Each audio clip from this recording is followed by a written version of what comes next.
Ulasan pelajaran hayat Kisah Para Rasul berita ke-37.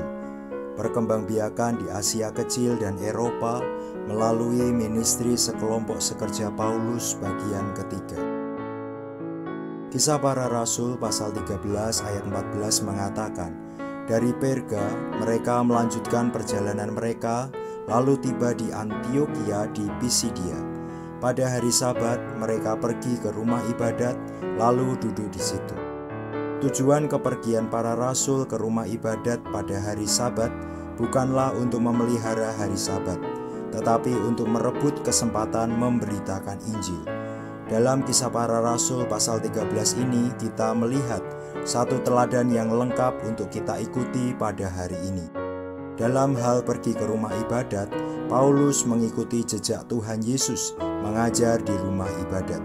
Jika ada sebuah rumah ibadat di kota tertentu, Paulus akan pergi ke sana, bukan karena ia adalah seorang Yahudi atau ingin memelihara Sabat atau mempelajari firman Allah. Sebaliknya, Paulus pergi ke rumah ibadat untuk mengambil kesempatan untuk membicarakan firman Injil Allah. Pada zaman dulu, rumah-rumah ibadat dalam Yudaisme adalah kandang-kandang, dan banyak domba Allah yang dijaga di dalam kandang itu. Ketika Tuhan Yesus datang, Dia memanggil umat pilihan Allah keluar dari kandang Yudaisme. Paulus mengikuti Tuhan untuk melakukan hal yang sama.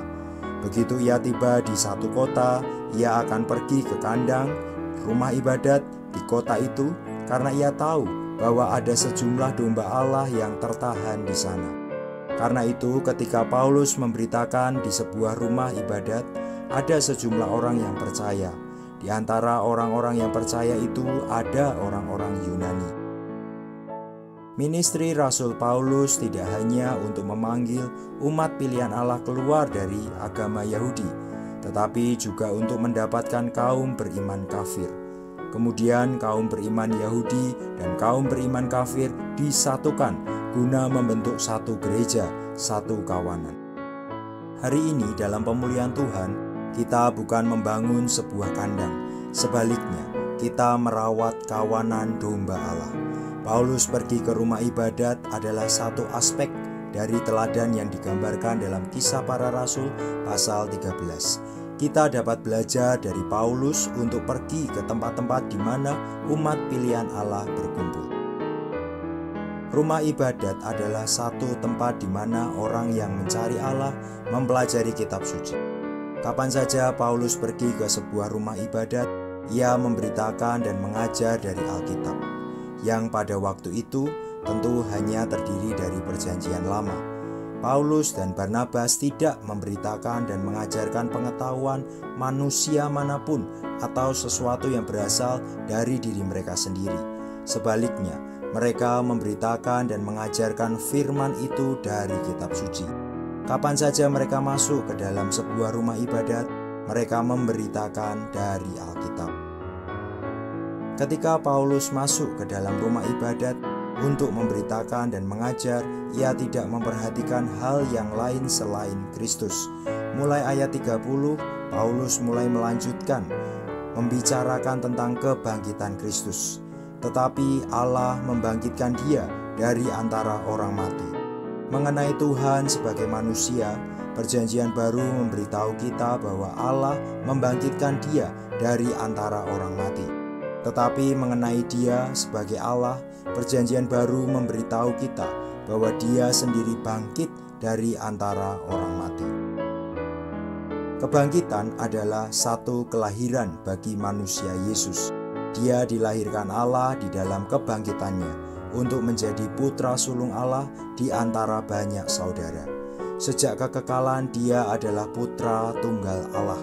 Setelah inkarnasi, melalui kebangkitan, Dia dilahirkan Allah di dalam keinsaniannya untuk menjadi putra sulung Allah. Tuhan Yesus memiliki dua kelahiran. Dalam kelahirannya kali pertama, Dia dilahirkan dari Maria untuk menjadi putra manusia. Dan dalam kelahirannya kali kedua, Dia dilahirkan dalam kebangkitan untuk menjadi putra sulung Allah. Menurut Perjanjian Baru, Dia adalah putra Allah dalam dua aspek. Pertama, dia adalah putra tunggal Allah. Kedua, dia sekarang adalah putra sulung Allah. Kata tunggal menunjukkan bahwa Allah hanya memiliki satu putra. Ini adalah status kekalnya. Kata sulung menunjukkan bahwa Allah sekarang memiliki banyak putra. Kita yang percaya kepada Kristus adalah anak-anak Allah dan saudara-saudara Tuhan, saudara-saudara dari putra sulung Allah. Sebagai putra tunggal Allah, Tuhan adalah perwujudan dari hayat ilahi. Melalui kebangkitan, Kristus menjadi putra sulung Allah sebagai penyalur hayat untuk perkembangbiakan hayat. Pertama, dia adalah putra tunggal Allah sebagai perwujudan hayat. Sekarang dia adalah putra sulung untuk perkembangbiakan hayat. Melalui dia menjadi putra sulung Allah dalam kebangkitan, hayat ilahi telah disalurkan ke dalam semua orang berimannya untuk menghasilkan perkembangbiakan hayat itu yang terwujud di dalam dia. Kita semua perlu melihat hal ini.